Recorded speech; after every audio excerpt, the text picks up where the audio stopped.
Want help to grow your business? Download BRiN, the world's first business advisor in your pocket. To find out more, visit BRiN.ai or search the App Store today.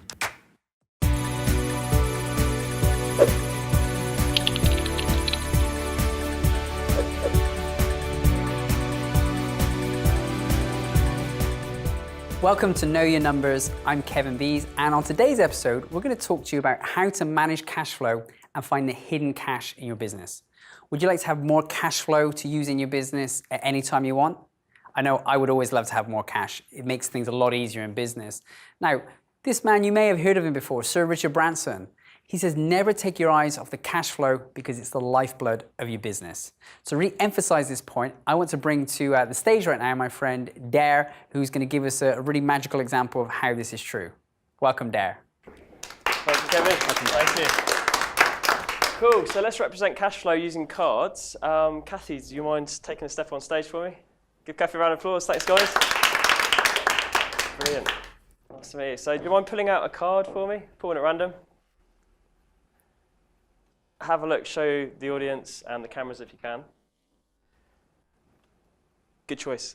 Can you write a big $sign on there, on the face of the card? That's going to represent your cash. And then sign it with your name at the bottom, okay? You've done that before, that's brilliant, thank you. So make sure it's dry, just so I can't copy it. You happy with that? I'll grab the card. You guys seen that? This is our cash, yeah? This is going to represent our cash flow. So if I leave it in the middle, this represents losing your cash, not having a mind on it. So give it a snap for me.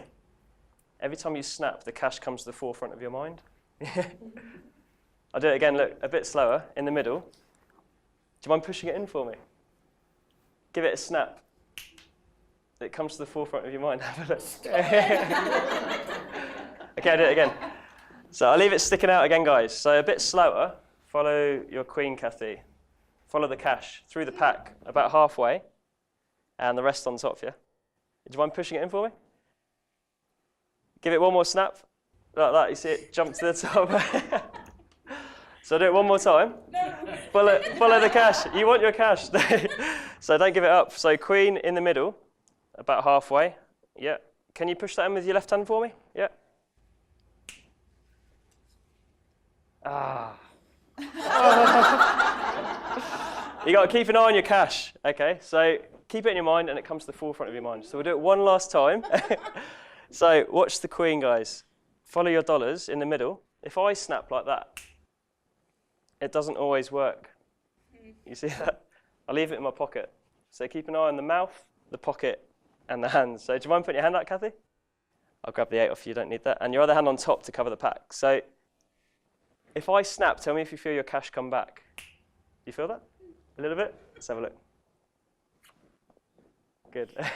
Okay, squeeze tight. So the harder you squeeze, sometimes if you take your mind off it, cash just disappears, doesn't it?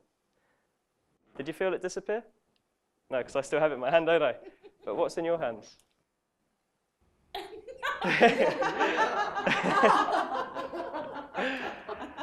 Thank you very much, Kathy. Cool. Thank you. Grab a seat. Thank you very much. Cool. Wow, absolutely amazing. Isn't that interesting? When you keep your eyes on your cash flow, you attract more of it. When you're not paying attention, it can turn into a block of plastic. Okay, so we've got to pay attention to our cash flow. The more we focus on it and we pay attention to it, the more we can make sure it's in our bank account where we can utilize it and it's not out there where it's not within our control. Now, what is a cash flow statement? We saw in the previous episode that on a balance sheet, we can see the bank balance or an amount of cash. But a cash flow statement is more of the detail view. It's more of that street view where you can understand what happened in the month. It's more of that movie, so you can see there was an opening amount of cash and a closing amount of cash. In the example that I have here, this business actually started with 0 cash in opening. And in actual fact, they managed to get $10,000 of cash in during the month, okay? And then they also spent $9,000. So at the end of the month, they had $1,000. So they'd gone from a 0 balance to a 1,000 balance. If we looked on the balance sheet right now, it would be their closing position. It says, hey, they have $1,000 in the bank account. But the cash flow shows us the detail of how they got to that $1,000. So in the next month, if this was our cash flow statement, we like to keep track of what's happened from one month to the next. Now, of course, our opening cash in the next month is equal to the closing cash of the previous month. If we finish one month with $1,000 in our bank account, we start the next month with $1,000 in our bank account. What can we learn from this business in this month? They had $12,000 of cash come in, $9,000 of cash go out, so net difference of $3,000. Added on to the $1,000 they already had in their bank, they closed the month with a bank balance of $4,000. Making sense so far, right? So when we look at the next month then, they open with $4,000, their business is growing. They've got $15,000 of cash in, but their expenses have been $18,000. They have $18,000 of cash out. So they're actually back to $1,000 in their bank. To continue enjoying this presentation, download BRiN, the world's first business advisor in your pocket. To find out more, visit BRiN.ai or search the App Store today.